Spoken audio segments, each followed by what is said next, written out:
নমস্কার বন্ধুরা, মুনমুনের পাঁচফোড়নে সকলকেই স্বাগত। এই প্রচণ্ড গরমে আমাদের সকলেরই ঠান্ডা কিছু না কিছু খেতে ইচ্ছে করে।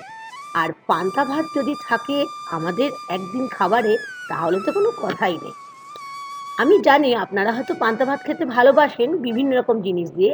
আজ দেখে নিন আমি পান্তা ভাতের থালির জন্য কি কি উপকরণ বানাবো। আর বন্ধুরা, রিকোয়েস্ট থাকলো শেষ পর্যন্ত আজকে ভিডিওটি দেখবার জন্য। আসুন শিখে নিই আজকের পান্তা ভাতের থালির রেসিপি। প্রথমে আমি এখানে চাল নিয়ে ভালো করে ধুয়ে দেখুন ভালো করে সেদ্ধ করে নিচ্ছি। ভাতটা বানিয়ে নিলাম। পান্তা ভাতের জন্য খুব যে ঝরঝরে ভাত হওয়ার দরকার আছে সেরকম কিছু নয়। ভাতের ফ্যানটা ঝরিয়ে আমি একটু ভাতটাকে প্রথমে ঠান্ডা করে নিচ্ছি। আর 2-3 বার জল দিয়ে ফেলেও আপনারা ঠান্ডা করে নিতে পারেন। আর আমি এখন একটু ঠান্ডা জল দিয়ে ভাতটাকে রেখে দিলাম। আর থালির জন্য আমি কি কি বানাচ্ছি দেখে নিন। প্রথমেই আমি কড়াইটার মধ্যে খানিকটা সর্ষের তেল নিয়ে নিলাম।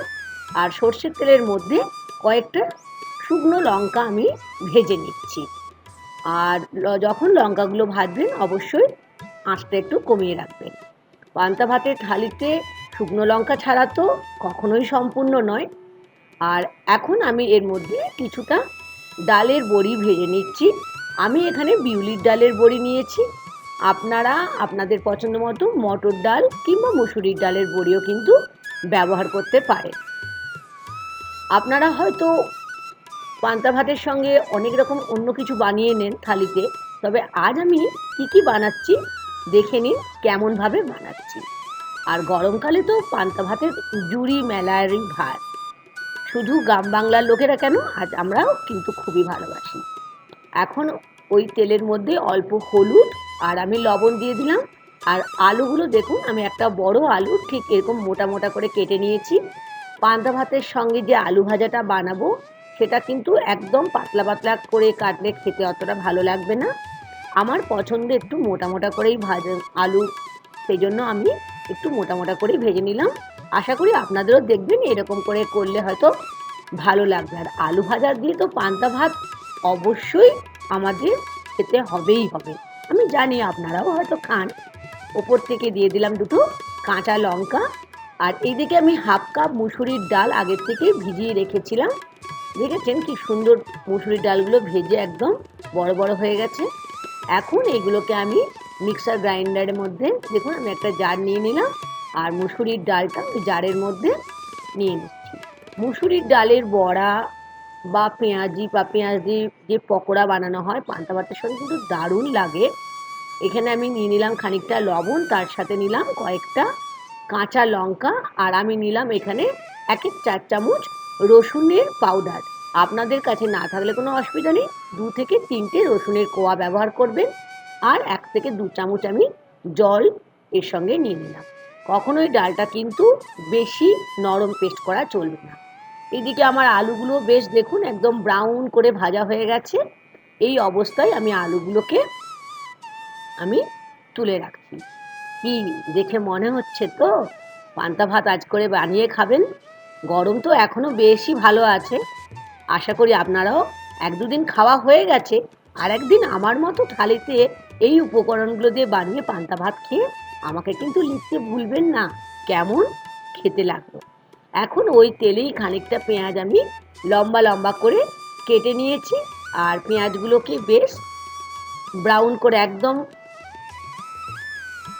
বেশি ব্রাউন করা চলবে না, একটু হালকা ব্রাউন করে যখন দেখবেন পেঁয়াজের কালারটা একটু চেঞ্জ হয়ে গেছে, তখন পেঁয়াজগুলোকে তেল থেকে ভেজে আমি উঠিয়ে রাখছি। ঠিক এরকম অবস্থায় পেঁয়াজটাকে আমি তুলে রাখবো। আর এদিকে তো আমি মুসুরির ডাল তো বেটে নিলাম। বেটে আমি দেখিয়ে দিচ্ছি দেখুন ঠিক এই অবস্থায়। মুসুরির ডালটা একদম মিহি করবে না, একটু একটু গোটা থাকলে কিন্তু ভালোই লাগবে পকোড়াটা যখন আমরা মানে পেঁয়াজি যেটা যখন করব তখন খেতে কিন্তু বেশি মুচমুচে হবে। এখন আমি যে মুসুরির ডালটা লবণ, কাঁচা লঙ্কা আর রসুন পাউডার দিয়ে বেটে নিয়েছিলাম সেটা আমি একটা জায়গাতে নিয়ে নিলাম। আর খানিকটা লম্বা লম্বা করে পেঁয়াজ কেটেছিলাম সেটা কিন্তু আমি মুসুরির ডালের মধ্যে নিয়ে নিলাম।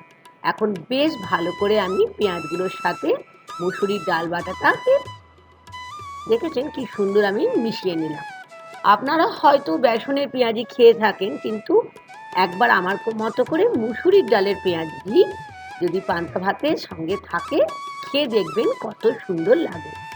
আমি এখন আঁচটাকে একদম মিডিয়াম ফ্লেমে রেখে মুসুরির ডালের পেঁয়াজিগুলো বেশ মুচমুচে করে কিন্তু ভেজে নিচ্ছি। কেমন লাগছে? দেখতে তো বেশ ভালোই লাগছে, কিন্তু করেও খেতে হবে, শুধু দেখলে চলবে না, আর আমাকে কিন্তু লিখতেও হবে। এদিকে আমাদের দেখুন মুসুরির ডালের পেঁয়াজিগুলো একদম রেডি হয়ে গেছে, আর খানিকটা ছিল বাটা, সেটাও আমি ভেজে নিচ্ছি। ওই তেলেই আমার কিন্তু মুসুরির ডালের পেঁয়াজি ভাজা হয়ে গেল। হয়তো আপনারা অনেক অন্য কিছু হয়তো বানান, এর সঙ্গে হয়তো অনেকে ডিমের অমলেট ভালোবাসেন বা মোরলা মাছ ভাজা ভালোবাসেন, সেটা তো আপনারা করেই থাকেন। একবার আমার মতো করে বানিয়ে খেয়ে দেখুন। আমি এখানে দুটো আলু সেদ্ধ করে নিয়েছিলাম। আমি যখন আলু সেদ্ধ করি তখন কিন্তু জল দিয়ে করি না, আমি মাইক্রোওয়েভেনে বানাই, জল দিতে লাগে না, সেই জন্য আলুটা কিন্তু বেশ শক্ত শক্ত মাখা হয়। এখন আলুটার মধ্যে যে শুকনো লঙ্কাগুলো ভেজে রেখেছিলাম সেখান থেকে দুটো শুকনো লঙ্কা দিলাম, আর নিয়ে নিচ্ছি খানিকটা লবণ, স্বাদ অনুযায়ী লবণ তো আলু সেদ্ধতে দিতেই লাগবে। বেশ ভালো করে নিয়ে, আর যে বড়িগুলো আগে ভেজে রেখেছিলাম, মনে হচ্ছিল না বড়িগুলো আমি কোথায় দেবো, হ্যাঁ, আলু সেদ্ধর সঙ্গে যদি বড়ি দিয়ে একবার মাখিয়ে খান না, দারুণ খেতে লাগবে। শুধু পান্তা ভাতে কেন, এটা কিন্তু মুসুরির ডালের সঙ্গেও দারুণ লাগে। পেঁয়াজ, বড়ি আর শুকনো লঙ্কা দিয়ে যদি আলু সেদ্ধ মাখান, বেশ ভালো করে আমাদের এখন শুকনো লঙ্কা, পেঁয়াজ আর বড়ি দিয়ে আলু সেদ্ধটা মাখিয়ে নিলাম। এখন আমাদের থালি তো রেডি হয়ে গেল, আসুন আমরা পরিবেশন করি। পান্তা ভাত যেটা আমি জলের মধ্যে ঠান্ডা জলে ভিজিয়ে রেখেছিলাম, সেটা আমি এখন একটা পাত্রতে, আমি যতটা খাবো ঠিক ততটা নিয়ে নিলাম। আর পান্তা ভাতে তো জল তো দিতেই হবে, সেই জন্য জলও একটুখানি আমি ওপর থেকে দিয়ে দিলাম। আমাদের পান্তা ভাত রেডি হয়ে গেল। এবার আমি ওপর থেকে দিয়ে দিলাম একটা গন্ধরাজ লেবু। অবশ্যই গন্ধরাজ লেবু যেন থাকে, তার সাথে থাকবে কাঁচা পাকা লঙ্কা আর পেঁয়াজ। আর আমি এখানে যেগুলো ছাঁচি পেঁয়াজ, মানে স্যালাড পেঁয়াজ বলে, যেগুলো খেলে লু লাগে না স্পেশালি, সেগুলোও নিয়েছি। আর নিয়ে নিলাম বড়ি দিয়ে পেঁয়াজ দিয়ে মাখা আলু ভাতে, মানে আলু সেদ্ধ, আলু ভাজা, আর তার সঙ্গে মুসুরির ডালের পেঁয়াজি। আর নিতে হবে লবণ তো অবশ্যই থাকবে, আর সর্ষের তেলও আপনারা অল্প নিয়ে নেবেন। আশা করি আজকের রেসিপি আপনাদের খুব ভালো লেগেছে। ভালো লাগলে লাইক শেয়ার করতে ভুলবেন না। নতুন বন্ধু হলে সাবস্ক্রাইব করে নেওয়ার অনুরোধ থাকলো। কেমন লাগলো অবশ্যই জানাবেন আজকের থালির রেসিপি। আজ এই পর্যন্ত বন্ধুরা, থ্যাংক ইউ।